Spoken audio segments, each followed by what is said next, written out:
Bible literature ministry అనుదిన ధ్యానములు August 1 అంశము దేవుని మాట వినకపోతే వాక్యము లేవియకాండము 26వ అధ్యాయము 21వ వచనము మీరు నా మాట విననొల్లక నాకు విరోధముగా నడిచిన ఏడల నేను మీ పాపములను బట్టి మరి ఏడంతలుగా మిమ్మును బాధించెదను. ప్రభువునందు ప్రియులారా, నేటి వాక్యమును ధ్యానించుకుందాము. ఒక్కోసారి మనల్ని చూచి మనం చాలా దిగులుపడతాము. ఏంటి ఈ జీవితం, ఇన్ని కష్టాలు బాధలు నాకే ఎందుకు వస్తున్నాయి అని చాలా బాధపడిపోతామే కాని అవన్నీ మనకు రావడానికి గల కారణాలు గురించి ఆలోచించము. అందుకు మూలము ఏంటో మనకు తెలియక తెగ గింజుకుంటాము. మన కష్టాలకి బాధలకి కారణం దేవుడు మనకి ఇచ్చిన స్వేచ్ఛ. మన హృదయంలో పుట్టే చెడ్డ ఆలోచనలను మనం నియంత్రించుకోలేక వాటిని అమలు చేయడం వలన మనకు సమస్యలు తలెత్తుతాయి. దేవునికి వ్యతిరేకంగా చేసే పనులను బట్టి మనం కష్టాల్లో పడతాము. మనకి ఏ కష్టం వచ్చినా బాధ వచ్చినా అవి మనకు దేవుని దగ్గర నుండే వస్తాయి. ఈ కష్టాలు బాధలు రావడానికి రెండు కారణాలు ఉంటాయి.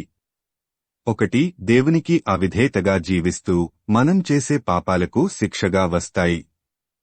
రెండు, మనం దేవుని బిడ్డలుగా జీవిస్తున్నప్పుడు దేవుడు మనల్ని పరీక్షించడం ద్వారా విశ్వాసంలో బలపడటానికి వస్తాయి. ఎటుచ్చి ఈ కష్టాలు బాధలు వచ్చినప్పుడు బెంబేలెత్తి భయపడిపోయేది దేవునికి అవిధేయతగా ఉండేవారే తప్ప దేవుని బిడ్డలకి అలాంటి పరిస్థితి ఉండదు. మనకి ఎప్పుడైనా కష్టమొచ్చినా బాధ వచ్చినా దేవునికి వ్యతిరేకమైన పని ఏమైనా చేశామేమో అని పరీక్షించుకోవాలి. దేవుని మాట వినకుండా ఆయన ఆజ్ఞల ప్రకారం జీవించని వాళ్లకి ఎలాంటి శ్రమలు వస్తాయో దేవుడు చెప్పాడు. మీరు నా మాట వినక నా ఆజ్ఞలన్నిటినీ అనుసరింపక నా కట్టడలను నిరాకరించిన ఏడలను మీ కన్నులను క్షీణింపచేయునట్టియు ప్రాణమును ఆయాసపరచునట్టియు తాపజ్వరమును క్షయరోగమును మీ మీదికి రప్పించదను. మీరు విత్తిన విత్తనములు మీకు వ్యర్థములగును. నేను మీకు పగవాడనవుదును.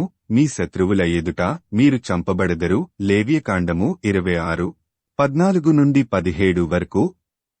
దేవుని మాట వినకపోవడం వలన వచ్చే ఇలాంటి కష్టాలు బాధలు ఎంత భయంకరంగా ఉంటాయో 26వ అధ్యాయం మొత్తం చదివితే తెలుస్తుంది.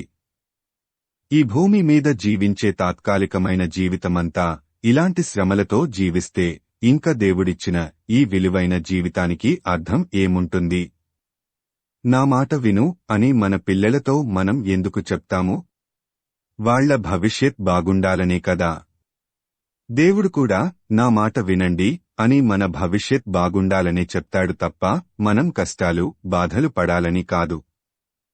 ఈ లోకభోగాలు అనుభవించాలన్న తపనతో దేవుని మాట వినడానికి మన మనసు అంగీకరించదు. ఎవరి జీవితాలలో అయితే దేవుడు ఉండడో ఆ జీవితాలు నరకప్రాయంగా ఉంటాయి. ఎవరి జీవితంలో దేవుడు ఉండడో వాళ్లే ఛీ ఏంటి ఈ జీవితం అని వాళ్ల జీవితం మీద వాళ్లకే విరక్తి పుడుతుంది. ఎవరి జీవితంలో దేవుడు ఉంటాడో వారి జీవితంలో సంతోష సమాధానాలు ఉంటాయి. దేవుని మాట వింటే దేవుడు మనకి ఎలాంటి మేలులు చేస్తాడన్నది లేవియకాండము 26:3-13 వరకు చెప్పాడు. అది ఒకసారి క్షుణ్ణంగా చదివి మీరు దేవుని మాట వింటారో లేదా మీ ఇష్ట ప్రకారం జీవిస్తారో నిర్ణయం తీసుకోవాల్సింది మీరే. ప్రార్థించుకుందాము. ప్రభువా, ఈ లోకంలో మేము జీవించినంతకాలము నీ మాట విని నీ ఇష్ట ప్రకారం జీవించుటకు నీ కృపను మాకు దయచేయమని యేసయ్య నామమున అడుగుతున్నాము తండ్రి. ఆమేన్. ప్రభువునందు ప్రియులారా, మార్కు సువార్త 16వ అధ్యాయము 15వ వచనములో మీరు సర్వలోకమునకు వెళ్లి సర్వసృష్టికి సువార్త ప్రకటించుడి అని యేసు ప్రభువు చెప్పాడు. కాబట్టి సువార్తను ప్రకటించడంలో భాగంగా ఈ వాక్యమును మీ స్నేహితులు బంధువులకు షేర్ చేయమని ప్రభువు నామమున కోరుతున్నాను. దేవుడు మిమ్మును దీవించునుగాక.